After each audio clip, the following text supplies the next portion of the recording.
世界一わかりやすいアルカディア零式ヘビー級2層の解説動画です。早速参りましょう。ホットインパクト、タンク2名で受ける強攻撃です。タンク2名が北側に集まって処理しましょう。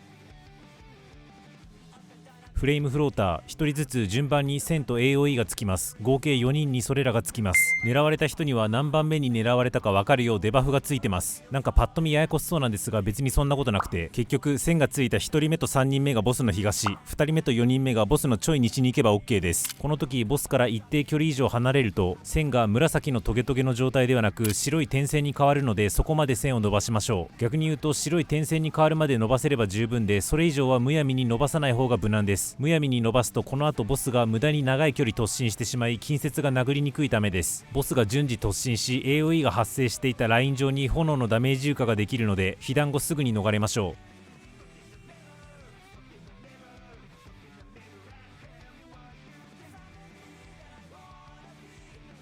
フレームアリウープ、8名対象の遠範囲攻撃です。各自マップ外周に遠範囲を捨てます。3回は雰囲気でよくて、どっちかというとちゃんと外周に捨てるのが大事です。捨てた跡地に炎床ができるので同様に逃れつつ全員ボスに接近します。この時 MT はボスをボス前後にスペースが生まれるように誘導します。と口で言ってもややこしいだけなんで、次のギミックを参照ください。フレームカットバック、最も遠い人に330度ぐらいの扇範囲攻撃です。扇範囲を出す方向を誘導するため8人全員が奥側に広いスペースがある向きに集まります。そうするとボス正面に細い扇範囲のアンチが発生するので、全員そこに駆け込みましょう。というわけで、さっきの MT のボス誘導の話に戻るんですが、そもそも空いてる方向の逆側に集まるためにも、かつ奥側にアンチを確保することを見越して MT はさっき誘導が必要ということです。パイロローテーション、3回連続の頭回り攻撃です。ボス側から1回ずつ頭回りを受け炎床を捨てていきましょう。なお被弾後炎床に一定時間乗り続けてしまったり、あるいは炎床に新たに乗ってしまうとやけどデバフを負って痛い継続ダメージを受けます。キラはやけどを負った人を見つけて個別ケアしましょう。ファイティングスピリット、全体攻撃に加え床がリセットされます。ここで青ボスに変化します。シックスウェル、ボスから出ている水しぶきの方向から後ほどノックバック攻撃が来ます。一旦はそっち向いときましょう。シックテイクオフ、ボスの周りに弾が8つか2つ出ます。8つならノクバゴ3回、2つならノクバゴ4人4人の頭回りが必要です。今回は44です。もしボス周りの弾を見逃したとしても、ご親切に波乗り中も弾を見せてくれるので安心です。さらにノーマルと同様3列のうち1列が潰れるので、残った2列内で大波北基準で MT 組左、ST 組右に集合します。ノクバされて一呼吸置いて、今回は4人割りを対処します。これで OK です。なお3回の場合はめっちゃスペースあるんで適当に3回しましょう。そんなことよりもっと大事なことがあって、次のギミックを円滑にこなすため3回か44頭回りの処理を待ってる間にもう青ボスを見つけて、処理直後にボスへ近づきましょう。リバースアリウープ、8人へ扇範囲攻撃です。ボスの向きを北基準にして基本3回しましょう。直後波が少しずれてもう1回扇範囲が来るので動かずぼったちしたまま2発目を回避します。この攻撃はダブルアリウープと分岐します。ダブルの場合は同じところに扇がもう1回来るので、我々が少しずれて2発目を回避しましょう。一層の扇と違って1回目に扇が来たところは2回目ちゃんと全部アンチになっているので安心です。ちなみにこの辺で2分バーストなのでしっかり合わせましょう。ディープインパクト、一番遠い人にノックバック付き強攻撃です。 MT はアムレンを使いタゲ差から離れましょう。その他はボス背面に行きタゲ差内に入ってボスから一番遠い人判定をもらわないようにしましょう。ちなみにノックバック距離めっちゃ長いので MT は外周視しないために忘れずアムレンを使いましょう。全体攻撃1回挟んでから履行技です。ノーマルと同様中央からの距離減衰攻撃の後に連続全体攻撃が来るので、全員が同じ南方向外周に移動してから軽減などを行いましょう。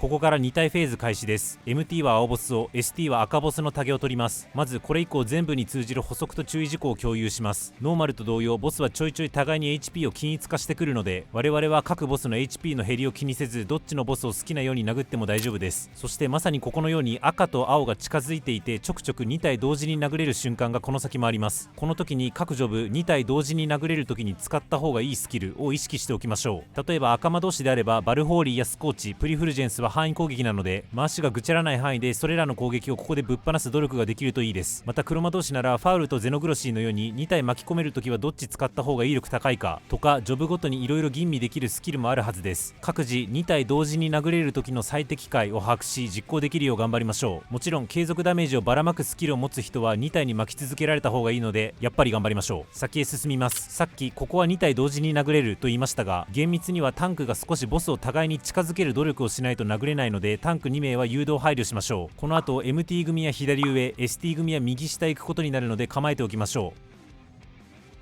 インセインエア2体が同じような攻撃をします。 MT 組 ST 組で分かれて同じ動きをするだけです。ここでは ST 組の動きを元に解説します。ノーマルと同様ボスからつながっているボードから攻撃が発動するのでそれに対処しますが、ノーマルと違って攻撃が3種類ありボードの向きから判別可能です。1つ目がこのボードが横向いている状態、これは4人で重なって扇範囲を受ける頭あり攻撃です。最も近い人1人に扇が飛んでくるので4人集まって外周側に捨てます。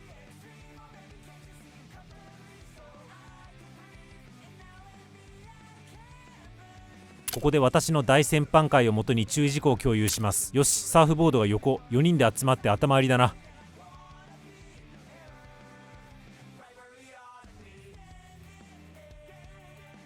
熱っ。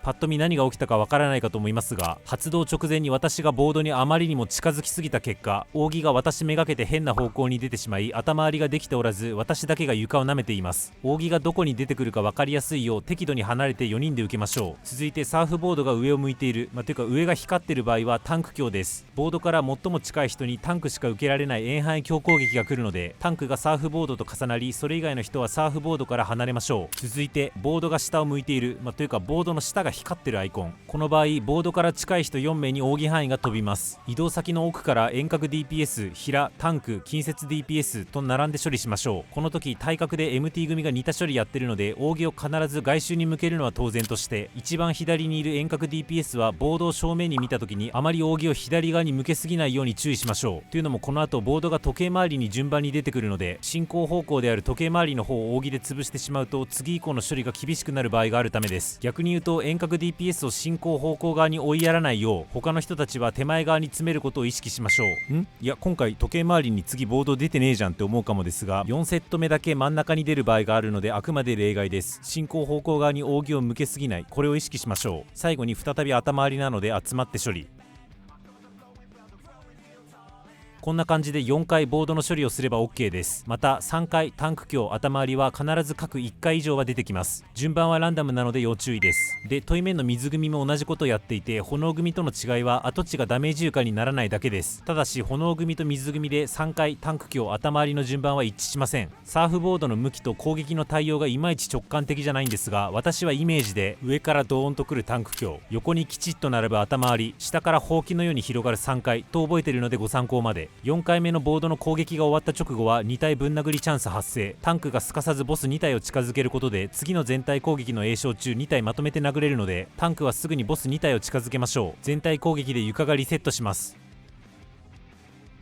続いて青ボスが西、赤ボスが東に立つので MT 組は青ボス足元、 ST 組は赤ボス足元に集合します。後続ギミックの都合上タゲさないを意識して絶対集合しましょう。この辺で2分バーストが来るのでしっかり合わせましょう。ここから2層第1の難関が始まります。一個一個のギミックはシンプルですが連続で押し寄せてくるので順番に解説します。フレイム&ハイドロスネーキング、痛い全体攻撃です。まず軽減をちゃんと入れましょう。そして8人全員に青デバフか赤デバフが4人ずつつきます。ここでちゃんとタゲさないに集合していれば MT 組と ST 組でデバフが綺麗に分かれるはずです。ただし青と赤どっちのデバフがつくかはランダムなので毎回自分のデバフの色をチェックしましょう。今回私は青でした。そしたら今度青組は青ボス側、つまりマップ西で後続ギミックを処理するのでヒールをしっかりもらってから西側に行きましょう。またタンクは自分の色のボスのタゲを取りましょう。これ以降青組は西側、赤組は東側でしかギミック処理しないのでそのつもりでいましょう。ここから青組と赤組で処理が分岐するのでまずは青組の方から解説します。青ボスがここかここのどっちかに飛ぶので追いかけます。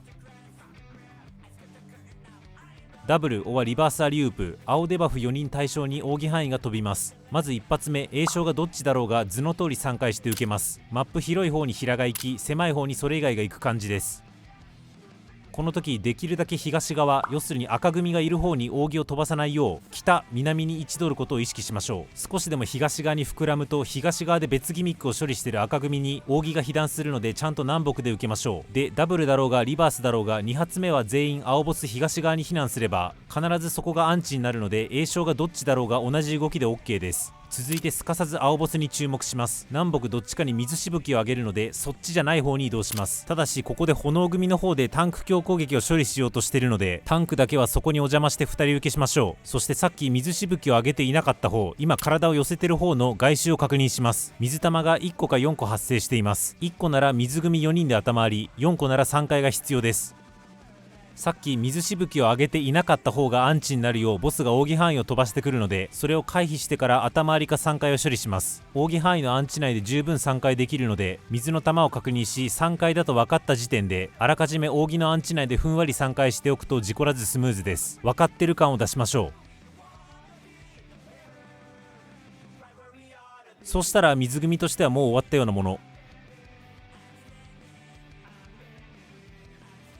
再びボスがさっきと逆方向に水しぶきを上げ、今度はボス頭上に1つか4つの水球が発生します。もう何が来るか分かりますね。水しぶきの方向からノクバが来た後に頭ありか3回するだけです。3回の場合やっぱりこの時点でふんわり3回しておくのがスムーズ。分かってる感を出しましょう。青ボスが少しの間殴れなくなるので、遠隔は余裕があれば反対側で謎にぴょんぴょんしてる赤ボスを殴りましょう。ただ例のごとく青ボスが1列潰してくるので、その直線攻撃は避けるようにしましょう。ノクバを処理した後に3回か頭ありを処理します。そしてもう少しだけギミックが続きます。頭ありか3回を処理したら気を抜かず、赤ボスをすぐ見つけて赤ボス側に接近しましょう。特に青デバフのタンクは大事な誘導があって、青ボスを赤ボスの方に極力重ねるように誘導しましょう。理由は後で分かります。赤組4人の誘導次第でどこかにアンチができます。変なところにアンチができても焦らず、とにかくやけどデバフを追わないようにすぐ扇アンチに移動しましょう。そして最後の一仕事、青ボスデバフのタンクはアムレンを使い、青ボスから超離れることで、さっきも食らった青ボスによる一番遠い人へのノクバプラス強攻撃を誘導します。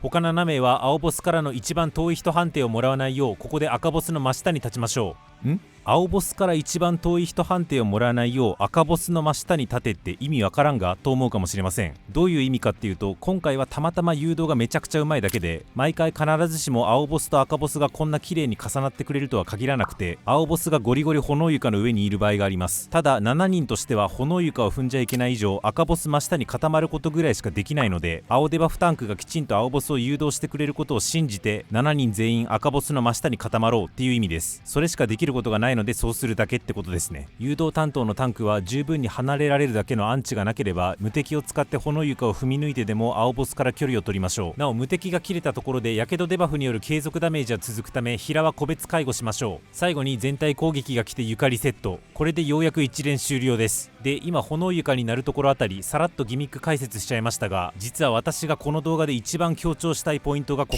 この事故がめちゃくちゃ多い。よくあるミスが4つぐらいあって、1つはシンプルに青デバフのタンクが青ボスからのノクバプラス強攻撃を忘れて事前に青ボスから離れるのを忘れたというミス。これはもう忘れないようにでしかない。2つ目はそもそも青デバフのタンクが事前に青ボスを赤ボス付近まで誘導しきれなかったケース。こうなると青デバフタンクとしてはちゃんと青ボスから離れたつもりなのに、それ以外の7名が一番遠い人判定を食らって壊滅するという事故を引き起こしやすいです。繰り返しますが、青デバフタンクは炎床だらけになる前に青ボスを赤ボスに極力近づけましょう。3つ目のミスは他の7名が赤ボス足元に立たずアンチの中途半端な位置に立つことで青ボスからの一番遠い判定を奪っちゃうケース。マジでもったいない。赤ボスの足元に立つ、赤ボスの足元に立つ。他7名はこれを徹底しましょう。最後4つ目、純粋な軽減ヒールバリア不足。ここの前に青組も赤組もギミック処理していて HP がへこんでいる上、炎扇範囲攻撃でまた HP がへこまされ、そして床をクリアにする全体攻撃でまた HP がへこまされるのでかなりシビアです。私が遭遇したよくあるミスはこんな感じ。この先の大ギミックを予習できずにここでプチッと壊滅するのはマジでもったいないので、各々がよくあるミスを理解して抜かりなく臨みましょう。ただ言うて青デバフのタンクの負担がかなり大きい解放なのでミスってもあまり攻めないようにしましょう。青組の一連の動きはこれでようやく終わりです。続いて赤組の解説です。最初の全体攻撃で赤デバフがついたら赤組はマップ東でギミックを処理するので中央でヒールをもらってから東にずれます。まず冒頭に来た円範囲が来るので図のように炎床を捨てます。この時南北を潰さないようちゃんとキュッと集まって捨てましょう。炎床を捨てたら念のためすぐ赤ボス側に接近します。青組の方の扇範囲が飛んでくる可能性があるためです。この間に青ボスが南北どっちかに水しぶきを上げるので、青組の時と同様に水しぶきを確認し、そっちじゃない方に思いっきり移動します。ただしタンク2人受けの強攻撃があるので、タンクはそれだけ対処します。ここは青組からタンクが合流してくれると思うので、タンク2人で受けましょう。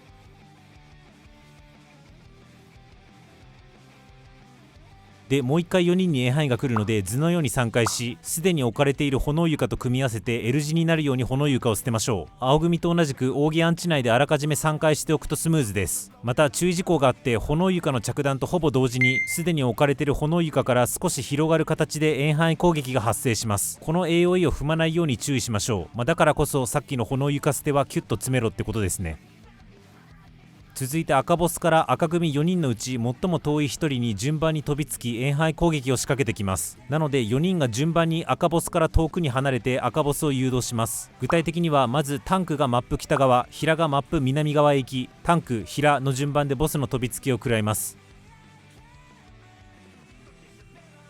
もしヒラ、タンクの順に飛びついちゃったとしても別に問題ないんでビビらないようにしましょう。一度ボスの飛びつきを食らった人は再び一番遠い人判定をもらわないようちゃんとマップ中央へ戻りましょう。続いて遠隔 DPS が北側、近接 DPS が南側へ移動し、同様に飛びつきを食らいます。そしてこの飛びつき処理終了後早々に青ボスの攻撃によりノクバが来るんですが、ここは4人全員アムレン剣術魔を使ってしのげば OK です。ただし水ボスから一列潰しは来るので、少なくともその一列潰しに当たらないのとノクバ後炎床からの AOE に当たらないよう注意しましょう。最後に気を抜かず赤ボスを見つけて接近し、奥側にアンチが広がるような向きに立ちます。ここは冒頭と違い8人ではなく赤デバフ4人の中で最も遠い人相手に扇範囲を打ってきます。いずれにせよ赤デバフ4人が奥側にアンチが広がるような向きに立つことを意識すれば、この後広いアンチが生まれるはずです。頑張りましょう。これで赤組目線も解説終了です。先へ進みます。ハイドロエアリアル第2の難関、いわゆる水牢フェーズです。ギミック自体はめちゃくちゃシンプルなので、動きの考え方のコツも交えて紹介します。まずはじめにヒラ2名が中央の塔を踏みます。この2名は水牢に閉じ込められる代わりに後続のギミック処理から解放されるので、以降は内側から水牢をひたすら殴ったり苦しそうにギミック処理する6名をケアするだけです。で残り6名が何するかというと、誰か2名に赤ボスと青ボスからそれぞれ線がつくので、赤ボスからの線は水牢に当てるようにしつつボスから大きく離しましょう。移動先は必ずマーカーの A か C で固定で、ちゃんと線が伸ばせる方に移動しましょう。一方で青ボスからの線は水牢に当てないようにしつつボスから大きく離す必要があります。最初の移動先は南西か北西の2択で固定で、ちゃんと線が伸ばせる方に移動しましょう。この後ボスが線を伝って突進してくるので、他4名は線上に立たないようにしつつ水牢を殴りましょう。線上に立たないようにしましょう。赤ボスの突進を水牢に当てると全体攻撃を食らいますが、同時に水牢の HP も大幅に削れます。一方で青ボスの突進を水牢に当てると数秒間水牢へのよだめが減るので当てないようにしましょう。ちなみに今ご紹介した動き方に基づけば発生し得ないんですが、もし赤ボスと青ボスの突進線を交差させちゃうと、交点から怪しい弾が発生し、その後 AOE が発生し、その後円範囲攻撃が発動します。万が一わちゃわちゃして交差しちゃった時に備え、怪しい弾と AOE 見つけた時はちゃんと避けましょう。この突進が6セット来るので6セット繰り返すだけです。赤も青も交互に線を往復して伸ばせば OK です。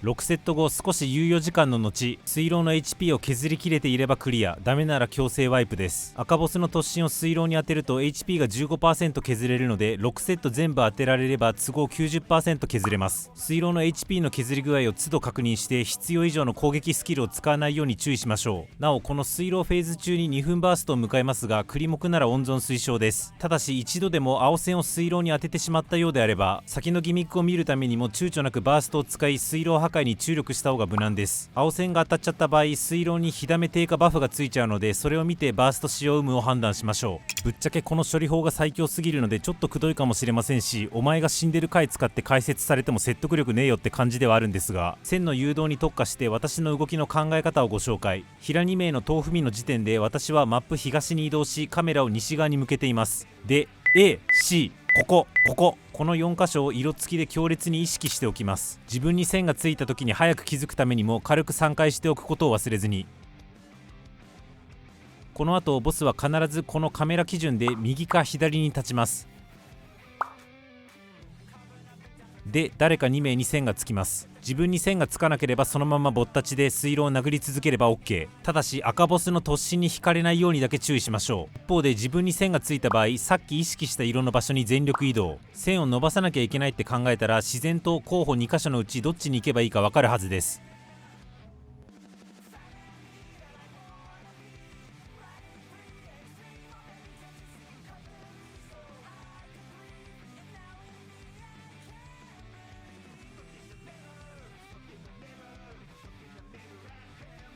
突進を処理したら連続で線がつくことはないので、決め打ちで元いた場所に戻ります。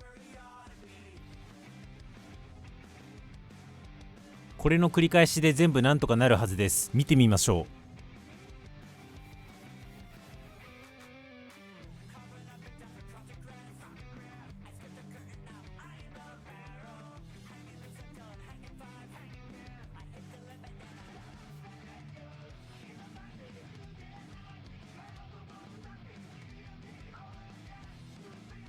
苦手な人は今の動きでパターン化しちゃいましょう。それと細かいことに一つ触れるんですが、突進の幅と水路の高さの幅はほぼ同じなので、赤突進をちゃんときれいに誘導していれば突進に巻き込まれずずっと水路を殴れるはずです。とはいえあまり突進誘導者には甘えずに、突進発動前は水路から距離を取るのが安牌かと思います。先へ進みます。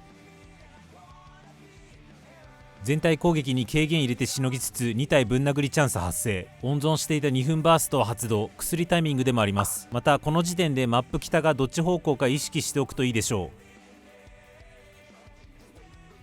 う。フレームフローター&シックスウェル、いわゆる分断フェーズで2走最後の難関です。まずは8人が図のように散開し、炎マーカーをマップ外周ビタビタに捨てます。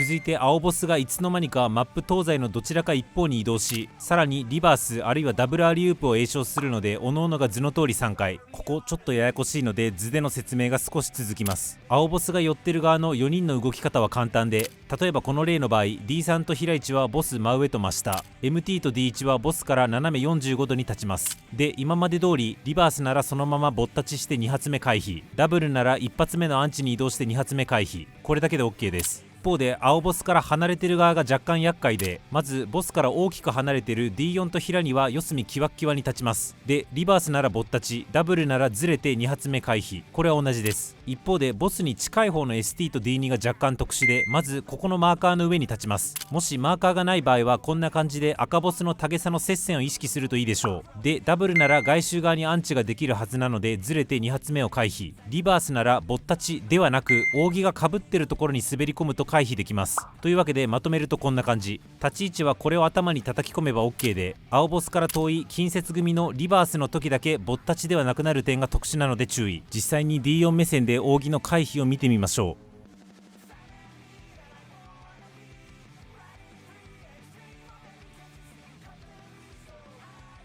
これで OK です。青ボス側じゃない近接のリバースの時だけ厄介であって、それ以外は普通に立ち位置を覚えれば OK なはずです。でいきなり罠なんですが、このややこしい扇処理をした後、いつものように炎床から AOE が発生するので抜かりなく避けましょう。この時単平か DPS4 名に頭あり予兆が発生するので、こっちに頭持ってかれがちですが、まず AOE を避けることを意識しましょう。で AOE を避けたら図の通り既存の炎床と組み合わせて L 字になるように移動し2人で受けましょう。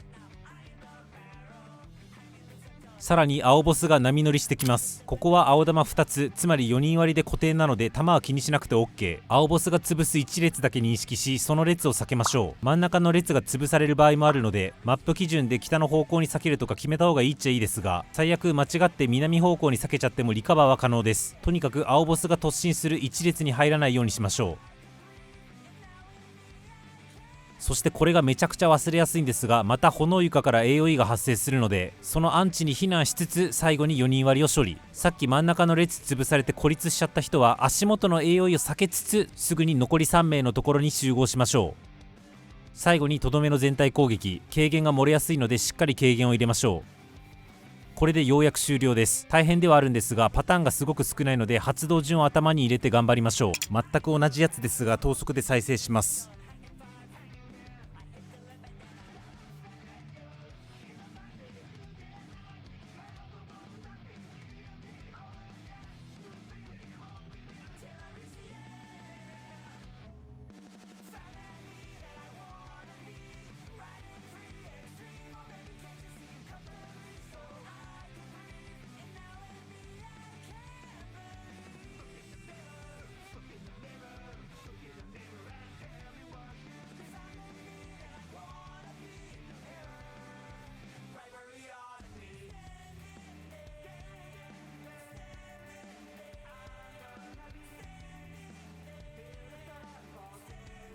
先へ進みます。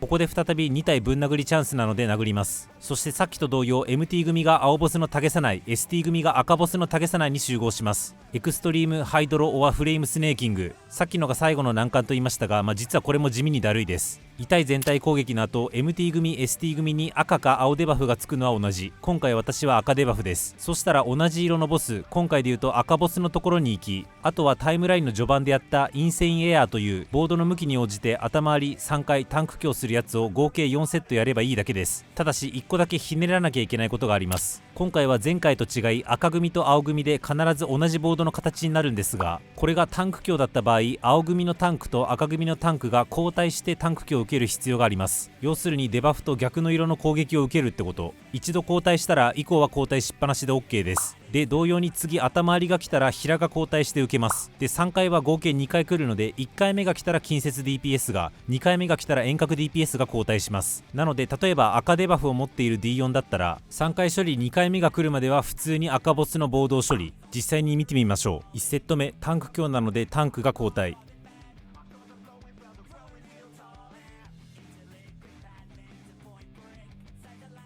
2セット目3回1回目なので近接 DPS が交代。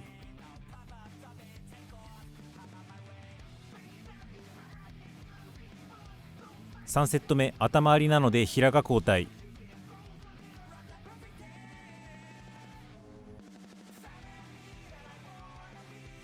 4セット目3回2回目なので遠隔 DPS、 つまり私と D さんが交代。3回処理の2回目のボードが出てきた瞬間、青ボスの方に移動して青ボスの3回を処理すれば OK。